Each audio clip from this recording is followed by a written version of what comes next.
திகழ்கிறது. என்னந்தானே நாளைக்கு நோன்பு வைக்கணும் அப்படின்னு படுக்கிறோம். அதாவது படுத்துட்டு எந்திக்கல, ஆனா நீயத்து வச்சுட்டோம், நான் ரொம்ப அசதியா இருக்கிறேன், ரொம்ப அசதி, என்னால எந்திக்க முடியாது, அவ்வளவு டயர்டு, ஏன் இல்ல அப்படின்னா நோன்பை கண்டினியூ பண்ற சுன்னத்தான் நோம்புக்கு இது கண்டிப்பா எந்திரிச்சாகணும். ஆனா அப்படி இருந்தா நோன்பு ஏற்றுக்கொள்ளப்படுற எண்ணம் தானே. அப்படி எண்ணங்கிறது அப்படி உயர்ந்து விளங்கக்கூடியது.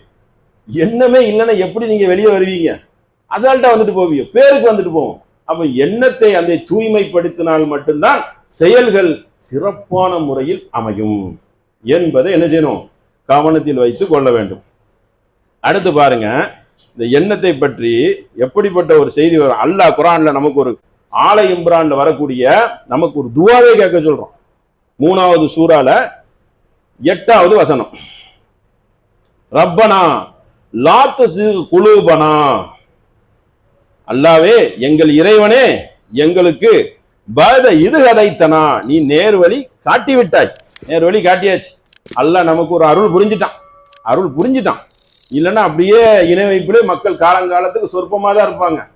அல்லாஹ்வை வணங்கக்கூடியவர்கள் சொற்பமா தானே, இல்லா கலீலா தானே. எல்லா உம்மத்திலையும் ஒரு அருளை புரிந்து விட்டான். அல்லாஹ் வணங்கணுங்கிறது அல்லாஹ்வே அருள் புரிந்து விட்டான் ஏகமாக. அதுல உறுதியா இருக்கிறோம்.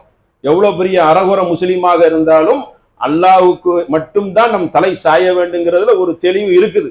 அப்போ நீ எனக்கு வழியை காட்டி விட்டாய். ஹபலனா மில்லதுன்க ரஹ்மத்தன், எங்கள் இறைவா எங்களுக்கு நீ நேர்வழி காட்டிய பிறகு எங்கள் உள்ளங்களை என்ன செய்து விடாதே, தடம்பொரல செய்து விடாதே, என் எண்ணத்தை தடம்பொரல செய்து விடாதே. இன்னக அன்தல் வஹாப், நீயே வஹாப் மாபெரும் வள்ளல். நேர்வழி காட்டிட்ட, நேர்வழியில இருக்கிறான், உள்ளத்தை பிரட்டிட்டா. இதுக்கு ஒரு துவாவை கேட்கணும்ல, கற்றுத்தரோம். பிரட்டி விட்டுட்டனா, பிரட்டி விட மாட்டான். உலக வாழ்க்கையில போறாங்களே, வெளியே போறான், சந்தையை பார்க்கறான், பணத்தை பார்க்கறான், எல்லாத்தையும் பார்க்கறான். பார்த்தவன ஒரு சராசரி மனிதனாக அதுல அந்த கொண்டு போய் அவன் கொள்கையை நீர்த்து போக சேர்ந்துருவான். இதெல்லாம் பார்த்தோன்னா கொள்கை கொடிகட்டி பறக்கும், கொள்கையாவது ஏதாவது. அப்போ நேர்வழி என்ன செய்திரும், ஒரு செகண்ட்ல அப்படி சரிஞ்சிடும் கொஞ்சம் கொஞ்சம். அப்ப ரொம்ப கவனமாக இருங்கள். அப்ப என்ன செய்யணுமா, அல்லாட்ட இந்த பிரார்த்தனையை நீங்கள் கேளுங்கள், உள்ளங்களை தடம்பொருள செய்து விடாதே. எங்கள் இறைவனே நீயே ஒரு வள்ளல், நீயே ஒரு கிருபையாளன், என்னை நீங்கள் காப்பாத்தி அருள் புரியா அல்லாஹ் என்று அல்லாட்ட நீங்க துவா செய்யுங்கன்னு சொல்லி அல்லாவே நமக்கு என்ன செய்யறான், ஆலை இம்ரான்ல நமக்கு ஒரு துவாவை கற்று தருகிறான். அதை பார்க்கிறோம். அடுத்து பாருங்க,